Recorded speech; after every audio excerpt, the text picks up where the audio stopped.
안녕하세요. 커리어몬의 갱이 썬데이입니다. 반갑습니다. 네, 저희가 지난 시간에는 연출가와 극작가에 대해서 알아봤는데 이번에는 조금 더 작가에 집중하기 위해서 저희가 작가분을 모셨습니다. 말씀드렸던 것처럼 저희 채널은 단순히 정보를 전달드리는 게 아니라 여러분의 언니, 오빠, 형, 동생으로서 정말 소중한 정보들을 꽉꽉 눌러 담아 드릴 예정이니까요. 집중해서 도움 되시게 참고해 주셨으면 좋겠습니다. 그럼 오늘도 솔직하게 정보를 꾹꾹 담아 인터뷰를 진행해 보도록 하겠습니다. 오늘 주인공인 이기백 작가님 소개합니다.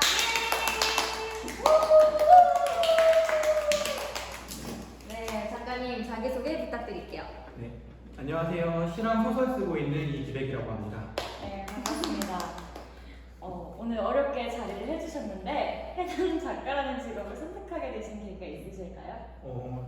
제가 원래는 사회복지사라는 직업을 가지고 있었는데요. 전공도 그쪽으로 전공을 했고 그렇게 해서 일을 하다가 이제 막 업무 환경이 새벽에도 전화가 오고 이제 주말에도 일을 해야 되고 이런 자유가 없는 그런 환경에서 일을 하다 보니까 소진이라는 걸 겪게 됐어요. 번아웃이라고 하는데 그걸 겪고 나서 정말 제가 죽을 것 같은 시기를 조금 보내고 나니까 진짜 내가 하고 싶었던 일이 뭘까 그걸 고민을 하게 됐고 그래서 이제 중학교 때부터 한켠에서 생각을 계속 해왔던 소설가라는 직업을 해보고 죽어야겠다라는 생각을 하고 시작을 하게 됐죠.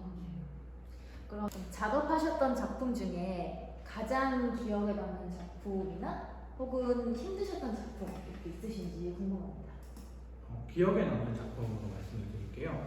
제가 작년에 시집을 하는 편 냈었는데 그 시집에 수록된 시 중에 사랑 1이라는 시예요. 이거는 이제 내용이 어떤 물고기는 빈 바늘에 빗질을 한다. 어떤 꽃은 돌틈에 또 꽃을 피운다. 이런 내용이에요. 근데 이 시를 쓰게 된 계기가 이제 아는 동생 지인이 연애 때문에 힘들어한다는 얘기를 듣고 그 친구를 위로해 주려고 쓴 시였거든요. 그리고 그 친구가 실제로 위로를 많이 받았다, 고맙다 이런 인사를 해줬고 그래서 더 기억에 남는 시가 아닐까 합니다. 힘드셨던 작품은 뭐가 있을까요? 제일 힘든 거는 지금 아무래도 쓰고 있는 웹소설인데요.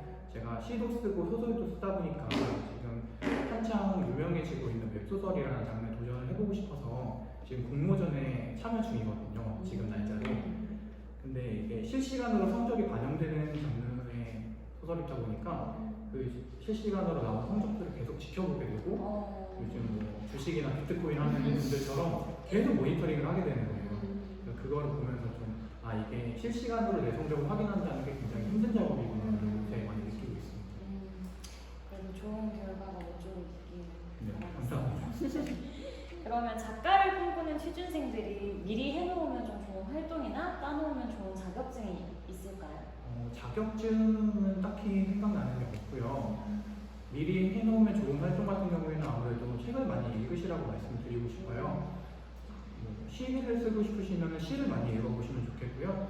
소설을 쓰고 싶으시면 작법서도 좋지만 좋은 소설들을 많이 읽고 그 문체를 내가 체득을 할 수 있을 때 그때 자기가 좋은 문체를 쓸 수 있다고 생각을 하거든요. 그래서 일단은 저 같은 경우에도 시를 쓰기 전에 시집을 한 100편 정도 쓰고 소설은 중학교 때부터 계속 즐겨 읽던 것들이라 1000에서 2000 작품 정도 된다고 생각을 해요. 세보진 않아서. 근데 이제 고등학교 때 제가 상장을 받았을 때 도서관에 열람 기록으로만 3년 동안 한 400권 정도 읽었었거든요. 그래서 자기가 읽고 싶은, 쓰고 싶은 작품을 많이 읽어보시라고 말씀드리고 싶어요. 책 한 권을 출판할 때 그 과정을 좀 자세하게 말씀해 주실 수 있으실까요? 처음부터요? 예? 그걸 다요?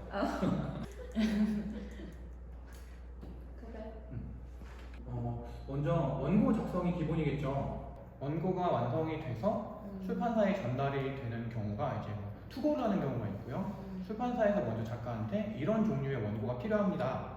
이렇게 설명을 해서 그걸 작성을 해서 전달하는 경우가 있고요. 아니면 뭐 웹소설 같은 경우에는 무료로 계속 연재를 하다가 이제 출판사에서 컨택이 가면 그걸 이제 유료로 전환하는 방법이 있고요. 그런 식으로 해서 어떤 유형의 출판이라고 하더라도 원고를 작성하는 게 제일 먼저예요. 그래서 원고 작성을 하고 원고 작성이 끝나면 이제 출판사로 원고가 전달이 되고 출판사에서 교정을 해요. 뭐 오탈자가 있는지 아니면 뭐 고칠 내용이 있는지 그런 것들을 봐주고 그다음에 내지 편집 단계를 거치는데 내지를 편집할 때 뭐 소설이나 에세이 같은 경우에는 보통 이제 가독성을 조금 건드리는 정도 그리고 시랑 에세이 부분에서는 뭐 사파가 들어가거나 일러스트 같은 거 넣어서 좀 예쁘게 꾸미는 그런 것들을 내지 편집 단계라고 하고요. 그다음에는 표지를 같이 정해요. 출판사가 보내주는 이제 일러스트레이터 분이랑 상의를 해서 이제 작가가 원하는 식의 디자인을 하게 되고 그거를 주고받고 하는 단계를 계속해서 한 켠에서 계속 거치고 있다고 보시면 돼요. 그리고 내지 편집이랑 표지가 끝나면 이제 책 날개가 있는 책이 있고 없는 책이 있는데 책 날개에 들어가는 내용들 뭐 작가 소개라든지 작가 연역, 전작 이런 것들을 거기에 기입을 하게 되고요. 그다음 뭐 책 띠라고 하죠. 그 서점 같은 데 가보시면 책 이렇게 감싸져 있는 그 띠도 안에 들어가는 내용이 있으면 그걸 또 작성을 해야 되고요. 이런 단계들이 다 끝나면 인쇄 승인 단계라고 하는데 인쇄 승인을 하고 나면 번복을 할 수가 없어요. 그래서 만약에 출판을 원하시는 분들이 있으면 인쇄 승인 단계 이전에 꼼꼼하게 확인을 꼭 하라고 말씀을 드리고 싶네요. 지금 말씀 주신 것 바탕으로 웹소설이나 뭐 시 다양한 장르를 쓰셨었는데 소재는 주로 어디서 갖고 오시는지 궁금해요. 소재 같은 경우에는 제가 제일 처음 썼던 작품이 추리소설인데요.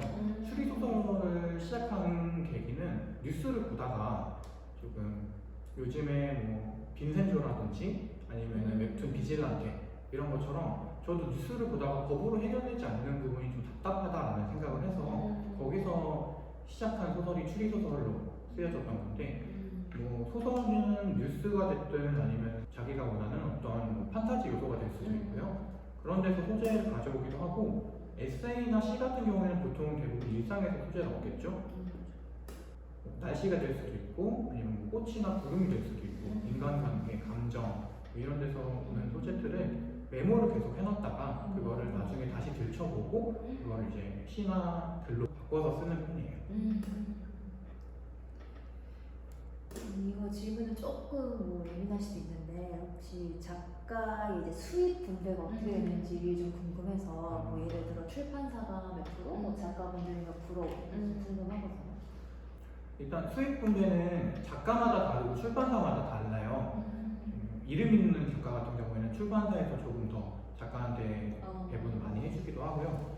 근데 기획 출판이나 아니면 자비 출판, 반기획 출판이라는 경우도 있고요. 출판하는 유형에 따라서도 다르고 그리고 장르에 따라서도 다르다고 볼 수 있겠죠. 요즘에 이제 웹소설 같은 경우에는 종이책으로 출판할 필요가 없는 장르다 보니까 거기에 드는 비용까지도 작가한테 몰아주는 경우도 있어요. 그래서 어떻다라고 확실히 말씀드리기는 조금 어렵고 이제 종이책과 웹소설 이북이 다르다 그리고 작가마다 출판사마다 다르다라고만 대답을 해드릴 수 있을 것 같아요. 저 같은 경우는 이제 뭐 작가 쪽은 아니지만 저희가 학교에서 행정고시를 준비하는 친구들이 되게 많았는데 그 친구들한테 하는 말이 3년을 딱 잡고 봐라. 너무 길어지면 본인도 지치게 되고 또 어떻게 보면 가능성이 없는 곳에 계속 도전을 하는 걸 수도 있기 때문에 일단은 3년을 잡고 봐라 뭐 이런 이야기를 많이 선배님들께서 해주시는데 혹시 작가도 그렇게 추천하시는 도전 기한이 있으실까요? 행정고시나 아니면은 뭐 어떤 시험을 준비한다고 하면 전적으로 거기에 배달려야 되잖아요. 근데 제가 생각하기에 책이나 뭐 글이라고 하는 것들은 다른 일을 하면서도 병행할 수 있는 작업이라고 생각을 해요. 실제로 저도 그렇게 해왔고 그렇게 하는 분들을 많이 봤거든요. 그래서 회사를 다니시던지 아니면 뭐 아르바이트를 하시던지 본인이 할 수 있는 경제 생활을 하시면서 이제 한쪽에서는 뭐 퇴근 후에 운동을 하시는 분들도 있고 퇴근 후에 악기를 하시는 분들도 있고 그런 것처럼 작가가 되고 싶은 분이면 이제 퇴근 후에 글을 쓰는 데 조금 노력을 기울이시면 좋다고 생각을 해요. 그래서 만약에 전적으로 매달려야 된다면 뭐 2년이 됐든 3년이 됐든 기한을 정해놓고 도전하시는 게 좋지만 일단은 일을 하면서 병행할 수 있는 거다 보니까 평생을 바라보고 도전하시는 것도 좋지 않을까 싶어요. 작가님들마다 이제 주로 많이 쓰시는 장르가 있잖아요. 그래서 이기백 작가님은 주로 어떤 장르의 작품을 집필하시는지 만약 있으시다면 그 이유가 있으신지. 지금은 소설을 주로 쓰고 있어요.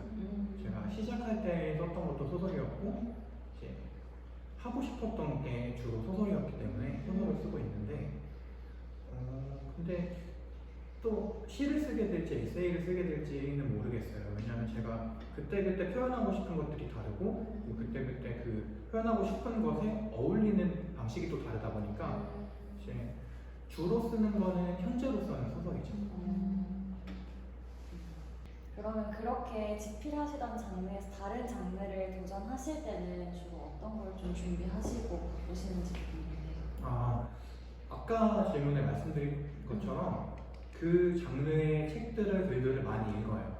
그리고 나서 제가 제 글을 쓰기 시작했을 때는 다른 사람의 모든 글을 다 읽지 않아요. 뭐 소설을 쓰기 시작했다고 해서 시를 읽고 에세이를 읽게 되면 그 문체가 저도 모르게 좀 들어가더라고요.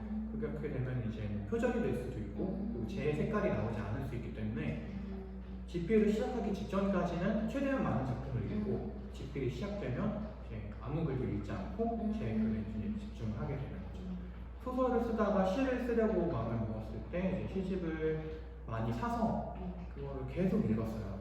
그리고 내가 쓰고 싶은 분위기의 시를 골라내서 그걸 좀 몇 번 더 읽고 그리고 나서 시 같은 경우에는 제가 완전 처음 시도해보는 거였고 제가 쓰려고 마음먹기 전까지는 잘 읽지도 않았던 장르였기 때문에 시는 제가 이정화 시인님의 클래스를 한번 듣고 이제 그분한테 시를 쓰는 방법에 대해서 좀 배우고 싶었는데 사실 그분이 저한테 말씀을 해주신 게 시는 가르칠 수 있는 장르가 아니라고 말씀을 하시더라고요. 그래서 제가 써간 시를 보시고 이거는 이렇게 바꾸면 네가 표현하고 싶은 감정이 조금 더 표현이 잘 될 것 같다. 그러니까 이런 식으로 간평을 좀 해주시는 정도였고 그래서 시인님께서도 말씀하신 게 많이 읽어보고 메모를 많이 하고 네가 보여주고 싶은 감정이 뭔지를 더 생각해라 이렇게 말씀을 해주셨는데 그건 어느 장르나 다 똑같은 것 같아요. 그러면 혹시 국어국문학과나 철학과 같은 전공을 졸업하거나 아니면 유명한 작가를 배출한 학교를 졸업하는 게 조금 더 유리할까요? 일단은 제가 해본 케이스가 아니라서 그게 좋다 나쁘다라고 말씀드리기는 좀 어려워요. 근데 확실히 제가 활동을 하면서 만나는 작가님들 중에 문예창작과를 나오시는 분들을 보시면 확실히 기본기가 탄탄하고 필력이 좋으시다는 걸 많이 느껴요. 근데 그 이유가 제가 생각하기에는 글은 엉덩이로 쓴다라는 말이 있거든요. 그러니까 최대한 다작을 하고 많이 써보고 많이 읽어보고 많이 생각을 해봐야 좋은 작품이 나온다는 뜻인데 일단 대학에서 전공을 하시는 분들은 과제가 됐건 뭐 졸업작품이 됐건 간에 한 권의 책을 하나의 장르를 계속 써보고 완결을 해보고 그런 경험들을 억지로라도 하게 된다는 거죠. 그거는 확실한 장점으로 볼 수 있을 것 같아요. 작가로서의 어려움이 있다면 뭐가 있을까요? 뭐 가장 현실적인 어려움은 경제적인 어려움이라고 생각을 해요. TV에서 많이 나왔던 음악가들의 어려움이랑 약간 일맥상통하는 얘기인데 글로 돈을 벌기가 되게 어려워요. 웹소설계에서는 글먹한다라고 하거든요. 글로 먹고 산다. 그러니까 글만 써서 전업 작가로서 먹고 산다는 이야기인데 이게 되기 전까지는 항상 이제 다른 일을 하면서 퇴근하고 글을 쓰거나 아니면은 이제 그 전에 나이대 같은 경우는 학교를 다니면서 글을 쓰거나 그래서 이 경제적인 어려움이 해결이 되면 조금 더 여유를 가지고 글을 쓸 수 있을 텐데 아직은 이제 글과 관련된 다른 직업을 구하기가 어렵기 때문에 한국에서 그래서 경제적인 어려움이라고 생각을 해요. 근데 이 경제적인 어려움이 체력적인 어려움이 되고 정신적인 어려움도 될 수 있다고 생각해요. 그렇다면 마지막으로 작가를 꿈꾸는 저희 취준생 분들께 형이자 오빠의 입장으로서 한마디 조언을 해주신다면 어떤 게 있을까요? 조금 돌아서 가더라도 포기하지 말라는 말을 해주고 싶어요. 제가 유명한 작가여서 제 케이스를 예로 들면서 말씀을 드리면 제일 좋겠지만 이제 제가 아직 그러지 못했기 때문에 제가 힘을 받았던 내용으로 먼저 말씀을 드리면 이제 조앤 케인 롤링이나 아니면 무라카미 하루키, 귀요미 미소 이런 유명한 소설가들 그 사람들도 결국에는 다른 일을 하다가 소설가로 성공한 케이스라고 하더라고요. 그래서 저도 지금 그런 케이스가 되기를 꿈꾸고 있고 다른 예술을 하고 싶어 하는 분들을 보면 음악이 됐든 뭐 글이 됐든 연기가 됐든 다 각자 꿈이 있어서 그 활동을 하기를 원하시는 분들이거든요. 그래서 포기하지 않고 돌아서 가더라도 포기하지 않고 계속 노력을 하다 보면 언젠가는 스스로도 만족하고 대중들에게도 사랑받는 작품을 쓰실 수 있을 거라고 믿어요. 좋은 말씀 감사합니다. 네, 지금까지 저희가 작가라는 직업에 대해서 인터뷰를 해보았는데 제가 생각한 것보다 정말 더 심오하고 더 매력 있는 직업인 것 같아요. 맞습니다. 더 어떤 직업이든 그렇겠지만 굉장히 많은 고민을 필요로 하는 직업인 것 같고 지난번 극작가 편과 또 이번 작가 편까지 작가를 꿈꾸시는 여러분들께 많은 도움이 되었으면 좋겠습니다. 당신의 커리어가 생기는 그날까지 여러분들을 응원합니다. 지금까지 커리어원이었습니다. 감사합니다.